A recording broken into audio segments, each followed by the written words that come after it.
சிறப்பாக நிறைவடைந்தது. இதில் பங்கேற்றிய அனைவருக்கும் சிரம் தாழ்த்தி வணங்கி நன்றி கூறுகிறோம். இனி அடுத்தது என்னம்மா?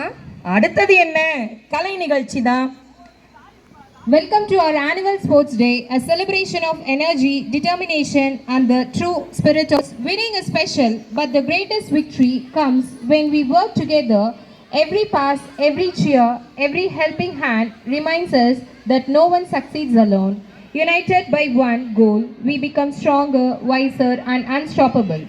To celebrate this powerful message, our talented students from Standard 6 now present a vibrant welcome dance on the theme Together We Are Stronger. Through rhythm, movement and joyful expressions, they will show us that teamwork turns dreams into achievements. Please welcome our dearful dancers with a warm round of applause. இறுகிய மனம் சற்று இலகுவாகட்டும். நம் மனம் இறகு போல் பறந்து மகிழ்ச்சி அடையும் விதமாக இதோ கலை நிகழ்வு இனிதே துவங்குகிறது. தமிழர்களின் பண்பாட்டின் முதன்மையானது விருந்தோம்பல் நிகழ்வு அல்லவா? அவ்வகையில் இவ்விளையாட்டு விழாவை சிறப்பிக்க வந்திருக்கும் சான்றோர்களையும் பெற்றோர்கள் மற்றோர்களையும் வணக்கத்தோடும்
கலை சொல்ல கேட்டு பண்பாட காத்தோம் அயலாட்டி மோகம் அதுக்குள்ள மாட்டி